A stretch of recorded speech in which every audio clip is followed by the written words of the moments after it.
Hello, അസ്സാം വലൈക്കും. എല്ലാവരും നോമ്പിലാണ്. അപ്പൊ നമുക്കൊരു ഇഫ്താർ സ്പെഷ്യൽ ഒരു സ്നാക്ക് ആയിട്ടാണ് ഇപ്പൊ ഞാനിന്ന് വന്നിട്ടുള്ളത് കേട്ടോ. ഇതെല്ലാവരും ഒന്ന് ട്രൈ ചെയ്ത് നോക്കണം. നല്ല ടേസ്റ്റാണ്, മക്കൾക്കൊക്കെ എന്തായാലും ഇഷ്ടപ്പെടും. അപ്പൊ നമ്മളൊരു 5 ഉരുളൻകിഴങ്ങ് എടുത്തിട്ട് അത് നന്നായിട്ട് പുഴുങ്ങിയെടുക്കുന്നുണ്ട്. അതിനുശേഷം അതിന്റെ തൊലി കളഞ്ഞ് നന്നായിട്ട് ഉടച്ചെടുക്കാം. നമുക്ക് നന്നായി ഉടച്ചു വെച്ചതിന് ശേഷം ഇത് മാറ്റി വെക്കാം. നമ്മൾ ഉരുളൻകിഴങ്ങ് സാധാരണ പീസാക്കി തോലൊക്കെ കളഞ്ഞിട്ട് വേവിച്ചെടുക്കുമ്പോൾ ചിലപ്പോൾ വെള്ളം കൂടാൻ സാധ്യതയുണ്ട്. അതുകൊണ്ടാണ് നമ്മൾ ഇങ്ങനെ ചെയ്യുന്നത് കേട്ടോ. ഒരു സവോളയും ഒരു പച്ചമുളകുമാണ് ഞാൻ ഇതിലേക്ക് എടുത്തിട്ടുള്ളത്. നിങ്ങൾക്ക് ആവശ്യത്തിന് എത്രയാന്ന് വെച്ചാൽ എടുക്കാം. അത് നമ്മൾ പാനില് കുറച്ച് വെളിച്ചെണ്ണ ഒഴിച്ചിട്ട് അപ്പൊ നമുക്ക് ഈ സവാളയും മുളകും ഒന്ന് വഴറ്റിയെടുക്കാം.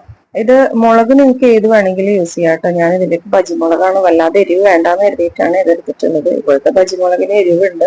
കുറച്ച് ഇഞ്ചി വെളുത്തുള്ളി പേസ്റ്റും അതുപോലെ തന്നെ കുറച്ച് ചിക്കൻ മസാല ആഡ് ചെയ്തിട്ടുണ്ട്. കുറച്ച് മഞ്ഞൾപ്പൊടി, കുരുമുളക് പൊടി, ഗരം മസാല പൊടിച്ചത്. ഇതൊക്കെ നന്നായിട്ടൊന്ന് വഴറ്റിയെടുത്തിട്ട് നമ്മൾ ഉടച്ച് വെച്ച ഉരുളൻകിഴങ്ങ് നമുക്ക് ഇതിലേക്ക് ചേർത്ത് കൊടുത്തിട്ട് നന്നായി ഇളക്കാം. ഇനി ഇതൊന്ന് ചൂടാറാൻ നമുക്ക് മാറ്റി വെക്കാം. 2 മുട്ട എടുത്തിട്ടുണ്ട്. അത് നന്നായിട്ട് തന്നെ ബീറ്റ് ചെയ്ത് വെക്കാം. ഒരു നുള്ള ഉപ്പ് ഞാൻ ചേർത്തിട്ടുണ്ട് കേട്ടോ, അത് വീഡിയോയിൽ പെട്ടിട്ടില്ല.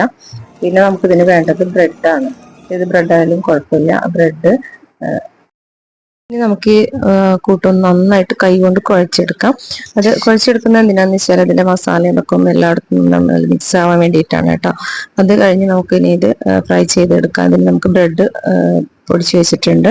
അത് മുട്ടയുടെ ബാറ്ററിൽ മസാലക്കൂട്ട് ഒന്ന് ഡിപ്പ് ചെയ്ത് നമ്മൾ ബ്രെഡ് ക്രംസിൽ ഒന്ന് കോട്ട് ചെയ്തെടുത്തിട്ട് നമുക്ക് ഫ്രൈ ചെയ്തെടുക്കാം. നിങ്ങൾക്ക് കാണാൻ പറ്റും, ഞാൻ അധികം ഓലോ വെളിച്ചെണ്ണ ഒന്നും ഒഴിച്ചിട്ടില്ല. കുറച്ച് ഒഴിച്ചിട്ട് ഇത് പാനിലിട്ട് തിരിച്ചു മറിച്ചൊന്ന് ഫ്രൈ ചെയ്തെടുത്താൽ മതി. നല്ല ടേസ്റ്റാണ്. എല്ലാവരും ട്രൈ ചെയ്ത് നോക്കണം. ഫീഡ്ബാക്ക് അറിയിക്കാൻ മറക്കരുത്. Okay, thank you. നിങ്ങൾക്ക് വീഡിയോ ഇഷ്ടമായിട്ടുണ്ടെങ്കിൽ ലൈക്ക് ചെയ്യാനും കമന്റ് ചെയ്യാനും സബ്സ്ക്രൈബ് ചെയ്യാനും മറക്കരുത് കേട്ടോ.